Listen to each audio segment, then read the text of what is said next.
Cuanto más uno se acerca a los evangelios, más desconcertante, más maravillosa, más impresionante, más nos descoloca la persona de Jesucristo. Es una maravilla. Podremos llevar años, siglos, toda una vida leyendo los evangelios y uno no deja de maravillarse, no deja de asombrarse.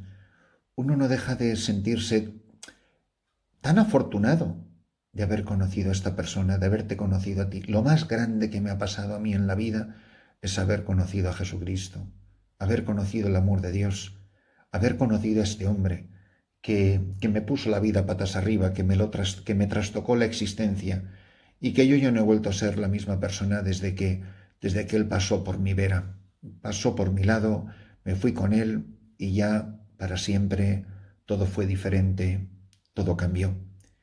Es lo que pasa hoy en los primeros 6 versículos del capítulo 6 de San Marcos. Todo el mundo está desconcertado, todo el mundo está asombrado. En aquel tiempo Jesús se dirigió a su ciudad y lo seguían sus discípulos. Cuando llegó el sábado, empezó a enseñar en la sinagoga.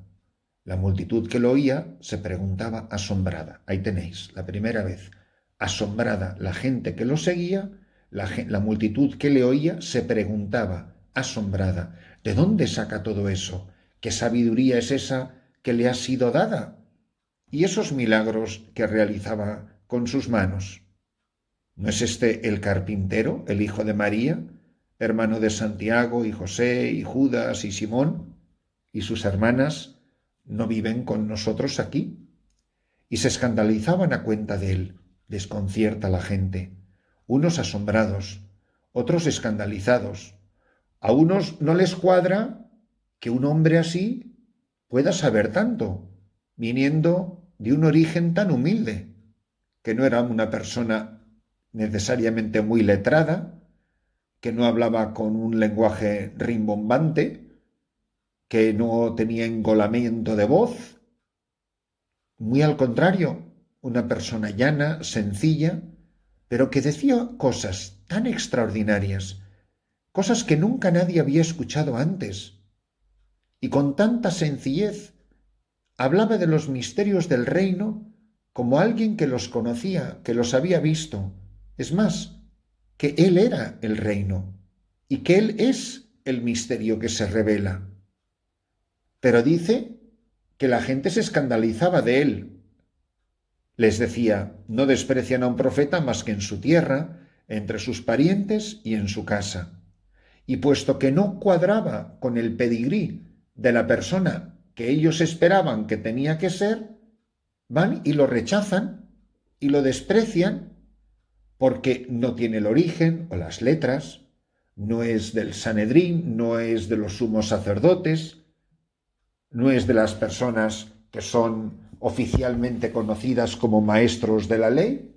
No, aparece este predicador itinerante que además es taumaturgo, que cura, que hace milagros, que realiza signos que indudablemente solo puede realizar alguien que es hijo de Dios, y quedan desconcertados.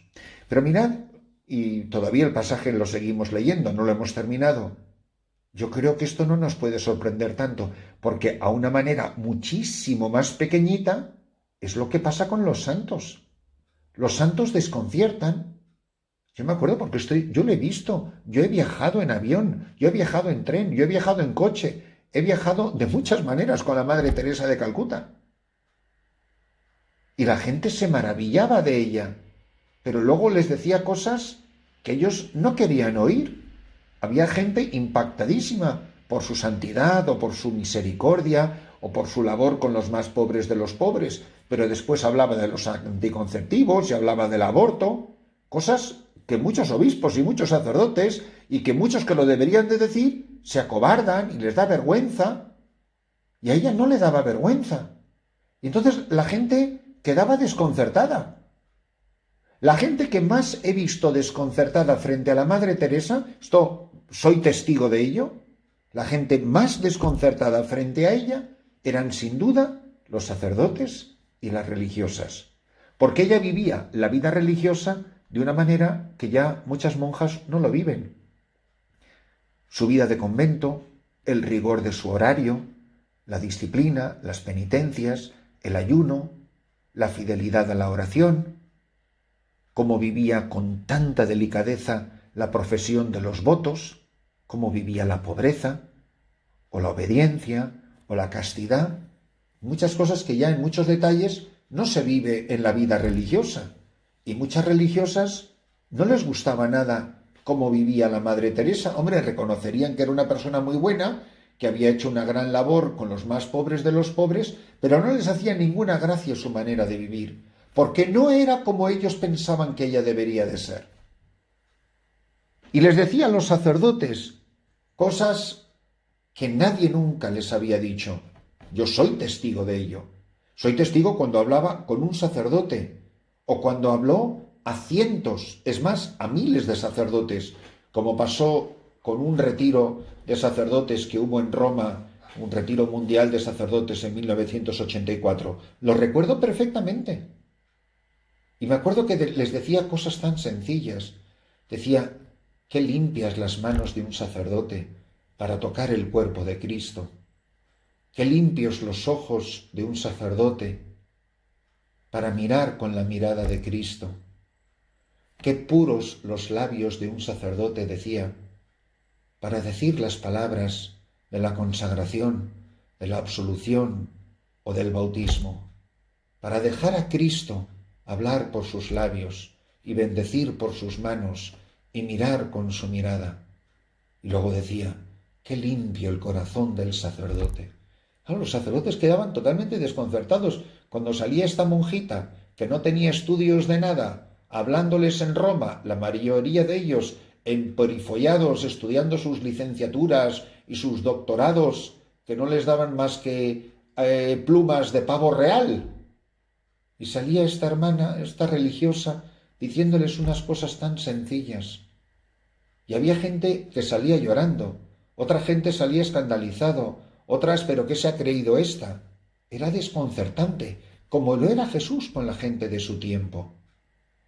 Me acuerdo muy bien estando en la plaza de San Pedro y un grupo gigantesco de españoles que gritaba a pleno pulmón, Juan Pablo II, te quiere todo el mundo. Y dijo el Papa Juan Pablo II, no, no todo el mundo quiere al Papa, porque era una persona desconcertante, porque era apasionante en su personalidad, en su carácter, en su manera de pastorear a la Iglesia, en su manera de hablar a las gentes, a las multitudes, a los jóvenes. Pero luego era firmísimo en la doctrina católica y a mucha gente no le gustaba y era desconcertante. Despertaba grandes pasiones y grandes odios.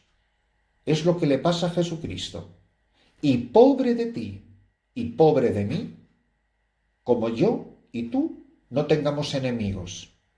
Quien no tiene enemigos vive una vida irrelevante, insignificante. El que no tiene enemigos es una persona tan insulsa, tan gris, tan pobrecita, que no merece ni que la rechacen. O sea, que ni fu ni fa, que ni frío ni calor, queda completamente igual. Ese no merece ni que lo rechacen. Y termina diciendo, no desprecian a un profeta más que en su tierra, entre sus parientes y en su casa. Bueno, eso de que uno no es profeta en su tierra, eso puedo dar yo testimonio, porque me parece que donde menos éxito he tenido yo es entre los míos. Pero bueno, eso es un paréntesis por si sirve de consuelo. No pudo hacer allí ningún milagro, solo curó a algunos enfermos, imponiéndoles las manos, y se admiraba de su falta de fe. Fijaros qué curioso, porque dice que la multitud se preguntaba asombrada, ¿de dónde saca todo eso? O sea, la gente se admiraba de Jesús, y Jesús se admiraba de la gente. Ellos se admiraban de las cosas que decía y las cosas que hacía cuando tenía tan pocas credenciales. Y él se asombraba de su falta de fe. Y dice que solamente pudo curar a algunos enfermos imponiéndoles las manos. Y termina diciendo, y recorría los pueblos de alrededor enseñando. Mirad, ser cristiano, tomarse en serio la vida, es haber quedado fulminado por Jesucristo, maravillado por Él, pero maravillado por Él cada día, y maravillado por Él cada día más, que cada día me resulta más atractiva la persona de Jesucristo, y cada día la descubro de nuevo, y cada día me parece una persona más extraordinaria, y que cuanto más la conozco, más la amo, y más la quiero seguir, y más quiero que todo el mundo la conozca. Y pobre de nosotros, si queriendo tanto a Jesús, admirados de su bondad, de su grandeza, de su poder, de su enseñanza, de su amor, de su vida, no somos hombres y mujeres con muchos, muchos enemigos. Pobre del cristiano, no digo ya pobre de la religiosa o pobre del sacerdote, que no ha aprendido a vivir con muchos, muchísimos detractores, con muchísimos, muchísimos enemigos. Grandes amores y grandes odios. Quien no los despierta no es amigo de Cristo.